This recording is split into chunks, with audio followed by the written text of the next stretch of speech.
What up? I'm Shep Pelka, and this is the Braves TomaBlog.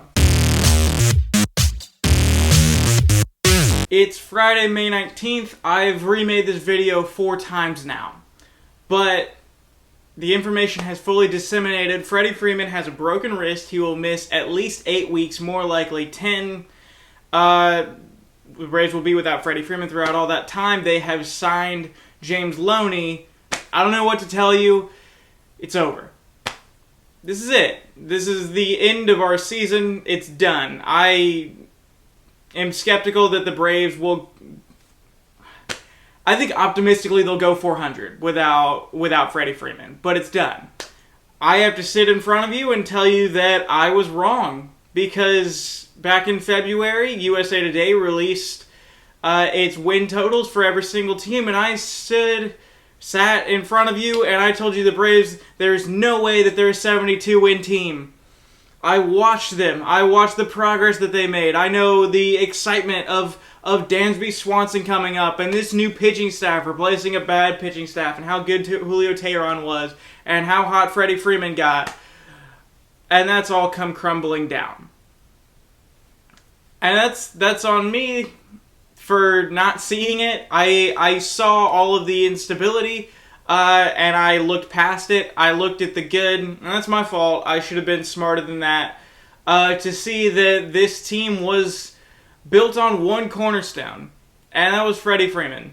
And the problem with that is that guy can get hit in the wrist, and then you're done, and it's over. And that's my fault. I don't know what to say. You know, I'm embarrassed about it. As far as options that the Braves have right now, they really gotta tread water with Adonis Garcia hurt, and they have both their corner infielders hurt. So right now they pulled up Rio Ruiz, and they got Jace Peterson on the corner as well. Some of their options include that they could have Nick Markakis play first base. Nick Markakis will more than likely be our 3-hole hitter now, which he hits about 50 points lower in average, and he's hit 13 fewer home runs. It's a big downgrade, and it sucks.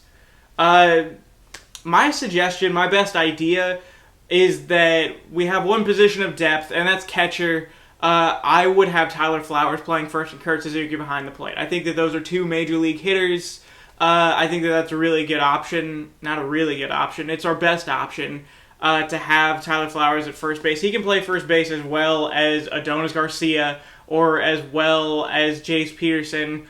And James Loney's going to take some time. So if it were me, if I were Brian Snitker, this is what I would do. To me, this is kind of a test of Brian Snitker right now to see how he deals with adversity in this moment.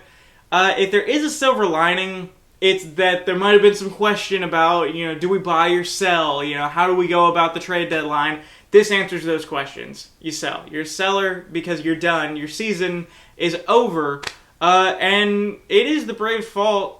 You can't sit here and simply blame luck. They just weren't that good of a team.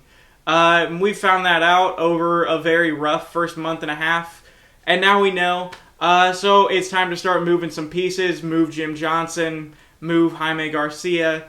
I don't know. They really don't have a ton to be moving. Maybe Nick Markakis. I don't want to trade Matt Kemp, but that's what we'll be going about. I'm really disappointed to find out about Jose Bautista because I also was wrong about him. I defended him back after he flipped the bat 2 years ago against Texas. I said that was just an emotional moment, the best moment of his baseball career. I understand how you could act emotionally in that moment. And I defended him, and I'm disappointed to find out shouldn't have been doing that. It wasn't an emotional moment. He's just a douche. He just has no class whatsoever. No reason that he should be flipping his bat in a game that they're down 4 runs in because of his, one home run, his 1-run home run that made it a 4-run game. In a game that the other team's best player got injured. No class whatsoever. I was disappointed yesterday when Julio Teheran threw at him. I don't like that. I'm not into the archaic ideas or anything like that about, they hit your player, you gotta hit their player, or anything. I don't think that's why they were hitting Bautista. I think they were hitting him because he's a tool. I would have much preferred that the second he stepped into the batter's box, Tyler Flowers punch him square in the face. So that then it can be a progressing thing that whenever Jose Bautista acts a fool, everyone in baseball punches him in the face. It would have been funny, and he's clearly not learning anything from getting hit by pitches. So maybe punch him in the face, and maybe he'll be a meme or anything like that. Maybe he'll just get embarrassed, and maybe not. You know, he doesn't seem to learn his lesson or anything like that. Maybe let's pay for him to get some counseling or something like that. I don't know. Either way, really disappointed in Jose Bautista. Really disappointed in everything. Our season is lost. It's over. I don't care if I sound like I'm overreacting. I know you're all thinking the same thing. So I appreciate you guys watching. Stay tuned because I do have some good videos coming up. I don't want to scare away any people, but I appreciate you guys watching, and go Braves.